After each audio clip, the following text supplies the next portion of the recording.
2010 release ஆன தி spy next door. Spy ஏஜென்டான நம்ம hero Jackie Chan பக்கத்து வீட்டு பொம்பளைய உலக பார்த்து அவளை உஷார் பண்ணி கரெக்ட் பண்ணிட்டாரு.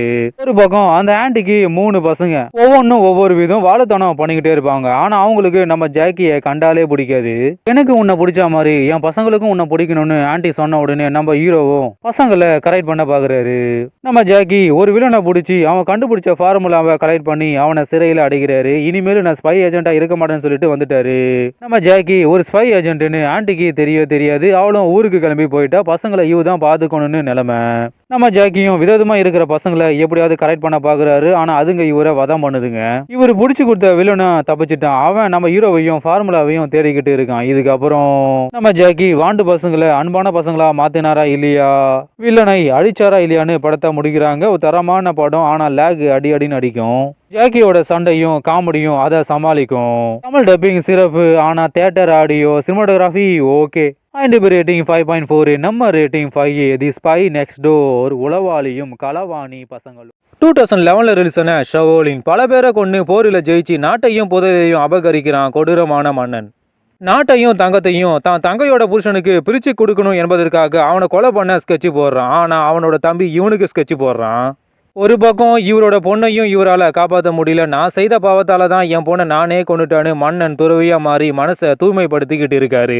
இன்னொரு பக்கம் நம்ம ஜாக்கி சான் சமையல்ல சண்டை செஞ்சுக்கிட்டு இருக்காரு. மன்னனோட தம்பி அவன் மன்னனாகி மக்களை கொடுமைப்படுத்திக்கிட்டு இருக்கான். நாட்டுக்குள்ள இருக்கிற புதையில பழங்கால பொருட்களை வெளிநாட்டவர்களுக்கு வித்துக்கிட்டு இருக்கான். மன்னன் உயிரோடு தான் இருக்கான்னு இவன் தெரிஞ்சுக்கிட்டு அவனை கொலை பண்ண ட்ரை பண்றான். இதுக்கப்புறம் நம்ம துறவி மன்னன் தம்பியை திருத்த போறாரா இல்ல கொலை பண்ண போறாரா இல்லையான்னு படத்தை முடிக்கிறாங்க. ஒரு தரமான படம். Tamil dubbing cinematography double okay. IMDb rating 6.8, நம்ம ரேட்டிங் 7.4. ஷவோலின் துறவி.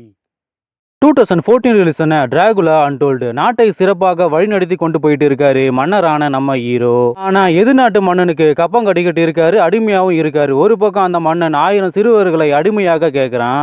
நம்ம ஹீரோவுக்கு என்ன பண்றதுன்னே புரியல. அவங்கிட்ட போய் பேசி பாக்குறாரு, வேலைக்கே ஆகல. அவங்கிட்ட ஒரு பெரிய படையே இருக்கு, இவர்கிட்ட ஒண்ணுமே இல்ல. நான் அடிமை இருந்த மாதிரி என் பையனும் அடிமை இருக்கக்கூடாதுன்னு நம்ம ஹீரோ முடிவு பண்ணி அவனோட எடுபடுகளை கொண்டு போருக்கு வழி வகுத்து கொடுக்குறாரு. எது நாட்டு மன்னனும் போருக்கு ரெடி ஆகுறான். தான் நாட்டு மக்களை எப்படியாவது காப்பாத்தி ஆகணும்னு மலைக்குள்ள ஒளிஞ்சு வாழ்ற டிராகுலா கிட்ட நம்ம ஹீரோ எழுப்பு கேட்கிறாரு. டிராகுலாவும் ரத்தத்தை கொடுக்குது. இவரும் குடிச்ச உடனே சூப்பர் பவர் கிடைக்குது. இதுக்கப்புறம் நம்ம ஹீரோ போரில் ஜெயிச்சாரா இல்லையா, நாட்டு மக்களை காப்பாத்தினாரா இல்லையான்னு படத்தை முடிக்கிறாங்க. ஒரு தரமான படம். Tamil dubbing cinematography double okay. IMDb rating 6.2, நம்ம ரேட்டிங் 6.8. டிராகுலா அன்டோல்டு மன்னன். 2023 ரிலீஸ் ஆன ரெட்ரிபியூஷன். வேலைன்னு ஓடிக்கிட்டு இருக்காரு பேங்க் ஆபீசரான நம்ம ஹீரோ. படுத்தாலும் வேலை, பல்ல விளக்குனாலும் வேலை. பொண்டாட்டி என்ன சொன்னாலும் காது கொடுத்து கேட்க மாட்டாரு. பசங்க இருக்கிறதையே கண்டுக்க மாட்டாரு. பொண்டாட்டி நான் அர்ஜென்ட்டா வெளியே போறேன், பசங்களை கொண்டு போய் ஸ்கூல்ல விடுங்க. இவருக்கும் வேலை இருக்கு, ஆனா வேற வழி இல்ல. இவரோட குட்டி பொண்ணு அடாவடி, ஆனா அடித்தடி. எப்பவுமே அண்ணனும் தங்கச்சியும் சண்டை போட்டுக்கிட்டே இருப்பாங்க. இவங்க 2 பேரையும் சமாளிப்பதே நம்ம ஹீரோவுக்கு பெரிய தலைவலி. இவரோட பையன் ஸ்கூல்ல கட் அடிச்சுட்டு அவனோட கேர்ள் ஃபிரெண்டு கூட ஊர் சுத்த போறான் போல. இதை கண்டுபிடிச்ச நம்ம ஹீரோ டேடி என்ற முறையில் கண்டிக்கிறாரு. ஆனா அவன் டேடியை எச்சபச்ச கமெண்ட் அடிச்சுட்டு திட்டிட்டு போயிட்டான். இவரும் காரா ஓடிக்கிட்டு கூடவே பொண்ணையும் ஓடிக்கிட்டு போற வழியில பையன் கிட்ட சாரி கேட்டுட்டு அவனையும் பிக்கப் பண்ணிக்கிட்டு இவங்க 2 பேரையும் ஸ்கூல்ல விட போறாரு. அப்போ போன் ரிங்க அடிக்குது. அந்த போனு யாருன்னே தெரியல. இவரும் அட்டன் பண்ணி யாருன்னு கேக்குறாரு. அவன் உங்க சீட்டு கடியில நான் பாம் வச்சிருக்கேன், நீங்க இறங்க நான் வெடிக்கணும்னு சொல்றான். இவரு அதை மதிக்கவும் இல்ல நம்பவும் இல்ல.